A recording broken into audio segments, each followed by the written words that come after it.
Becoming a Thai boxer involves vigorous daily training in accordance with a strict and rigidly fixed program. A good boxer has to listen to everything his teacher says and observe this teaching rigorously in his training if his future is to be successful.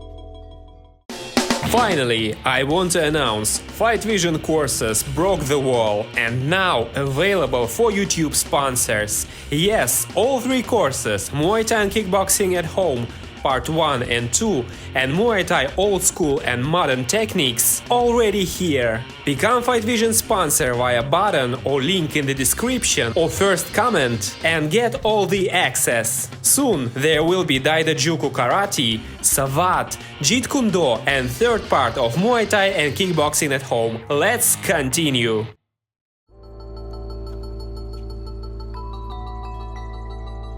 Getting started in training. This initial period is the student's entry into fighting circles. It is a critical period for the new boxer because it is during these early days that he must adjust to the fatigue that comes from so much strenuous physical exercise. It encompasses about the first 15 days of training. Warming up. This should not be overdone by individuals who are just starting off in Thai boxing. They should employ the principle of an easy warm-up before beginning training exercises. Warming up will cause the muscles to loosen up and contract. It is done by bending and twisting so that the arm and leg muscles are flexed and then relaxed to get the body in the proper condition.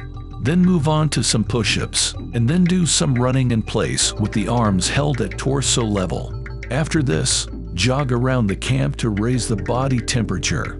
All team leaders and Thai boxing trainers must understand the training of a boxer. In the event that the boxer is new and has never yet entered the ring, they should set up a training program. An appropriate time should be selected for training. When this time is decided upon, the training should be kept moderate in the initial period, and the boxer should not push himself until he is overly tired, as this will exhaust his training spirit when he experiences a sense of depleted strength instead of feeling more power and energy. For this reason, anyone in the position of boxing teacher should always bear in mind that teaching and training should proceed gradually. Don't become impatient and rush from point to point. Let the boxer start off easily with relatively light training and increase it in increments. In the early days of training, the new boxer will lose his spirit if he is pushed too hard, as the result will be physical exhaustion and pain in the muscles, deciding factors for many a boxing dropout. Therefore, it is important to begin from the first day with shadow boxing, jogging, and sintha for a week or so to give the body a chance to adjust to the new demand being made of it.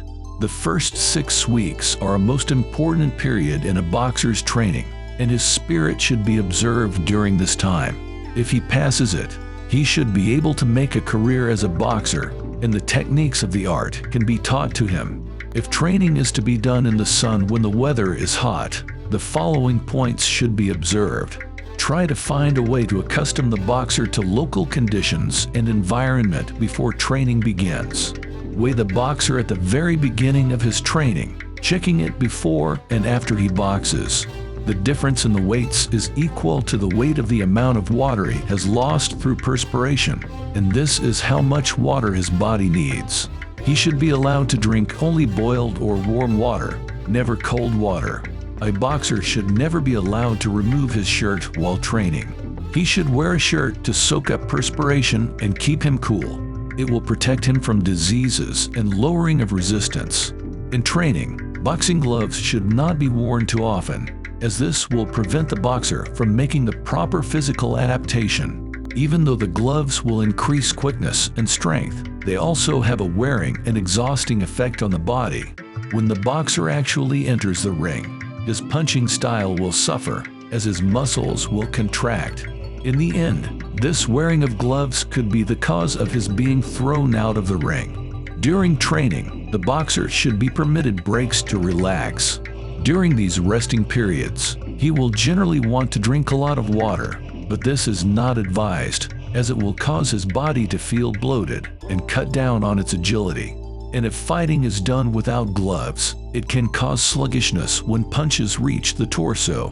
During breaks, the boxer should remember never to sit or lie down, as it can cause him to pass out. Instead, he should walk or dance lightly, as this will facilitate the circulation of the blood, relieve muscle cramps, and alleviate tiredness more effectively than sitting down for a rest.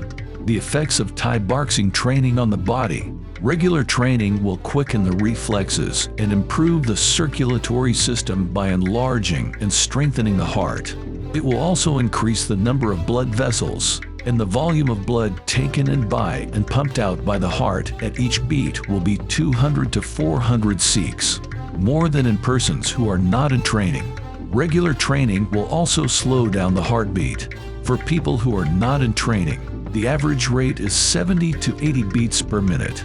For Thai boxers in training, it can drop as low as 30 to 60 beats per minute. And after strenuous exercise, it will return to its original rate faster than in individuals who are not in training. Regular exercise of the type experienced during training also has the following effects on the muscular system and body frame. It causes a thickening of the muscles in all parts of the body. Muscles will be larger and harder after such training. If training is not overdone, but in accordance with the readiness of the body, the individual muscle fibers will become bigger and stronger, and certain enzymes in the muscles will be produced in greater quantities, permitting the muscles to perform more work. Training will cause enlargement of the bones to increase their resistance to damage from weapons and training equipment. The hard, outer parts of the bones and the inner tissue will both increase in size and make the joints all over the body more flexible. The respiratory system also benefits in the following ways. It is generally found that boxers in training experience an enlargement of the chest, showing that the muscles used in breathing have become stronger. The breathing rate slows down. This occurs because the parts of the body used in taking an air attain a better than average condition, and the boxer's body develops itself with the aid of deep, strong breathing. Given this type of development, the lungs also enlarge and increase in capacity. This means that the lung tissue increases in area, giving the blood more space to absorb oxygen. When the respiration of Thai boxers is compared with that of other persons, it is seen that boxers are more economical and put the air they breathe in to better use. Although the amount of air taken in is less, it is used more efficiently, with the blood taking in oxygen more effectively than in ordinary persons.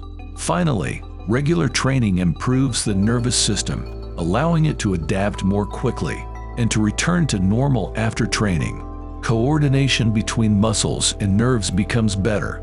It reduces the tendency toward nervous exhaustion and helps the body to adjust more rapidly to changes in the environment, as well as enhancing decisiveness and self-confidence.